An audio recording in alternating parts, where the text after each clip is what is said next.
I'm going to show you how you can easily log in to HowToMaster Extended using cookies. First, open your Google Chrome browser and search for Steam.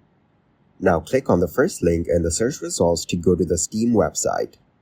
Next, open the developer tools by pressing F12 or right-clicking on the page and selecting Inspect. Then click on HowToMaster Extended from your bookmarks or taskbar to open the application. Now click on Sign In to begin the login process. In the Developer Tools, click on the Cookies tab to view your cookie data. Locate the session ID address in the cookies list, right-click on it, and select Copy to copy the session ID.